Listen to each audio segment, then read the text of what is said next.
Orang tua mengadakan acara peringatan 1000 hari meninggalnya orang tua. Kalau saya sebagai anak ikut menghadiri, apakah itu termasuk dosa besar? Tidak kita katakan dosa besar, tetapi begini Bapak Ibu sekalian. Ibadah itu ada tuntunannya. Ya. Kita punya Islam ini sudah sempurna. Al-Quran sudah lengkap, sunnah-sunnah Nabi sudah lengkap. Yang kita kerjakan yang ada panduannya saja. Tidak usah ditambah-tambah. Acara kematian, kalau ada orang mati, maka dianjurkan bertakziah selama 3 hari. Bertakziah, apa itu takziah? Meringankan kesedihan keluarga mayit. Kesedihan mereka, keluarga mayit. Jangan difahami ya, kalau orang takziah untuk mayit. Kenapa banyak orang kalau lagi takziah ibu-ibu sekalian baca Yasin, baca tahlilan. Kenapa mereka baca itu di acara kematian? Karena mereka anggap ini untuk orang matinya. Ini pemahaman yang keliru. Takziah itu artinya meringankan kesedihan orang yang sedang ditinggal mati, keluarganya, kan gitu. Jadi kita disunnahkan bawa makanan. Waktu Ja'far bin Abi Thalib, saudara kandungnya Ali bin Abi Thalib meninggal di perang Mu'tah mati syahid, maka Nabi SAW berkata kepada penduduk Madinah, ya, buatkanlah makanan dan minuman untuk keluarganya Ja'far. Bukan Ja'far, Ja'far sudah mati. Yang mati ini setiap saat kita doain, bukan di hari itu. Ini 3 hari ini kita datang ke rumah orang yang sedang bersedih untuk keluarganya yang sedang sedih. Buatkanlah makanan dan minuman untuk keluarga Ja'far karena mereka sedang tertimpa apa yang tidak menimpa kalian. Kita disuruh bawa makanan, bawa minuman, kemudian datang selama 3 hari dan menyabarkan, mendoakan. Di antara doa Nabi SAW, A'zamallahu ajrakum, semoga Allah melipat gandakan pahala kalian. Kalau nggak bisa bahasa Arab, bisa bahasa Indonesia, dibacain buat mereka. Sabarin, doain gitu kan. Inna lillahi ma'akhad, walillahi ma'a'ta, wa kullu syai'in indahu bimiqdar. Sesungguhnya milik Allah yang dia kasih, milik Allah yang dia ambil, dan semua berjalan sesuai dengan takdirnya. Sabarin, sabar ya gitu. Kakak saya beberapa tahun lalu anaknya meninggal dunia. Anaknya satu-satunya anak laki-laki. Anak ini sehat, habis asar, nggak ada apa-apa. Masih makan pisang goreng, masih minum teh hangat gitu. Kakak saya ini ibunya masih minta tolong antar ke tempat kursus adik perempuannya di kota Makassar kebetulan. Pada saat itu, tiba-tiba jam habis maghrib dia pulang habis antar ibunya, temannya telepon dari Bali minta dijemput di bandara Makassar, dia keluar pintu tol ditabrak mobil truk mati. Meninggal, nggak sakit, nggak apa ini. Nggak ada sama sekali apa-apa, tadi masih antar ibunya, jam 12 malam baru ketahuan. Itu pun yang tahu kebetulan adik saya laki-laki, jadi pamannya anak ini ya. Itu dari celananya, kok celananya kayak dia, ada dicari di rumah sakit, cari di mana-mana ditemukan. Itu darah semua. Yang jelas, pagi-pagi habis subuh saya ditelepon, ini kakak saya yang laki-laki sudah nangis-nangis, kali cepat segera datang ke Makassar. Kenapa? Ini ponakan kita meninggal.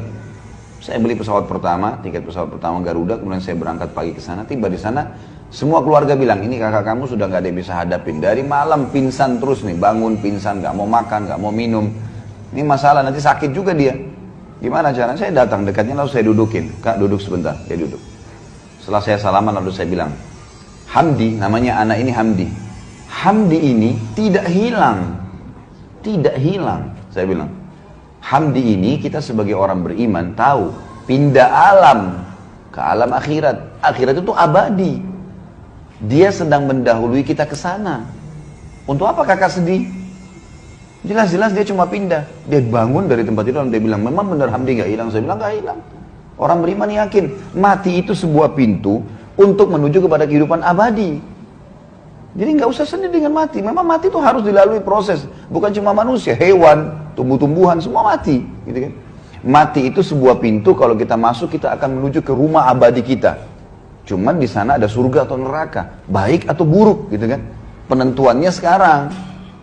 Jadi jangan anggap anak ini hilang. Yang penting, seperti ibaratnya saya bilang sama kakak saya, seperti saya sama kakak mau ke Surabaya nih dari Makassar. Kebetulan tiketnya Hamdi jam 9 pagi, saya sama kakak jam 3 sore. Kita akan ketemu kok di sana.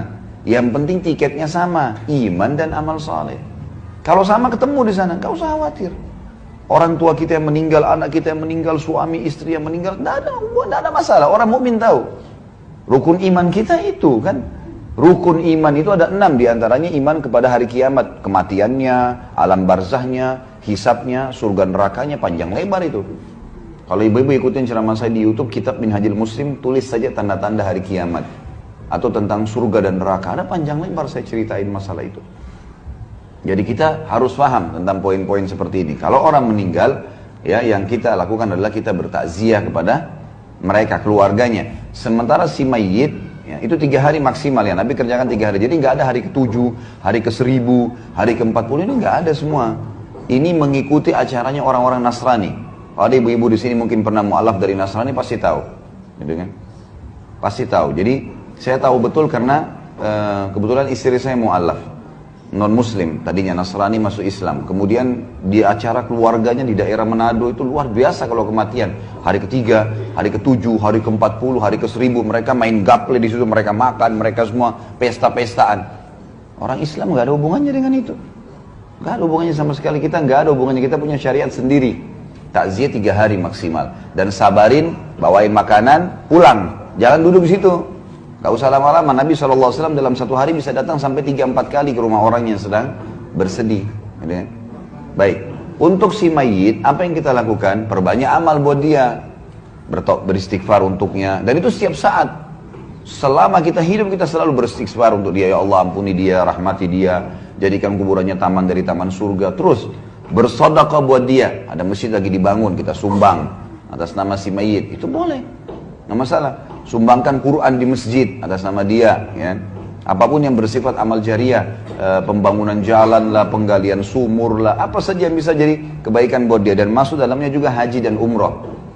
Karena pernah memang ada ada seorang sahabat datang kepada Nabi SAW dan berkata, ya Rasulullah, ayah saya sudah meninggal. Yang satu bilang ayah saya sudah lumpuh total, nggak bisa lagi safar.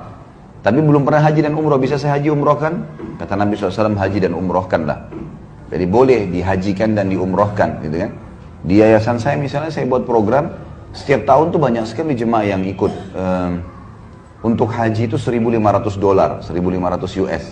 Nanti kami kasih ke mahasiswa-mahasiswa di sana, mahasiswa kita Indonesia yang di Madinah, kasih mereka, nanti mereka hajikan. Ya.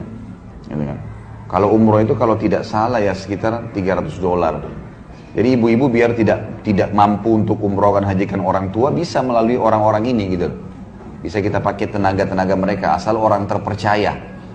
Nah, banyak juga ini orang-orang kita, karena pas masuk di hotel di Mekah, apalagi kalau yang ikut pemerintah ya, kalau ONH Plus biasanya dijaga tuh. Kalau yang ikut pemerintah ini karena buildingnya terbuka, banyak orang Bangladesh, banyak orang India masuk, nawar-nawarin badal haji. 1 kali haji 50 real. Ini nggak benar ini, nggak ada 50 real. Bagaimana caranya haji 50 real? Dia kumpul sampai 100 orang tuh. 1 kali haji 100 orang, gimana caranya? 1 haji 1 orang, nggak bisa, gitu kan? Belum biaya kemah, belum transportasi, belum segala macam. Nah ini termasuk bisa untuk orang meninggal. Jadi didoakan setiap saat, selalu sedekah jariahkan buat dia, sedekah buat dia perbanyak. Kemudian juga kita haji dan umrohkan buat dia. Gitu kan? Ini yang boleh. Jadi kita harus bedain ya, syariat kita jelas kok, nggak ada sesuatu yang keliru. Jadi perayaan hari 1000 mati ini tidak pernah ada. Setiap hari kita ingat dia, bukan hari ke-1000. Setiap hari kita sedekah, setiap hari kita doain, setiap detik kita doain. Ingat ibu kita langsung, ya Allah ampuni rahmati. Ingat ayah kita, ya Allah ampuni dan rahmati. Setiap saat anak kah, saudara kah, setiap saat kita doakan. Karena tradisi seperti ini adalah tradisi orang non-muslim yang ditarik ke Islam.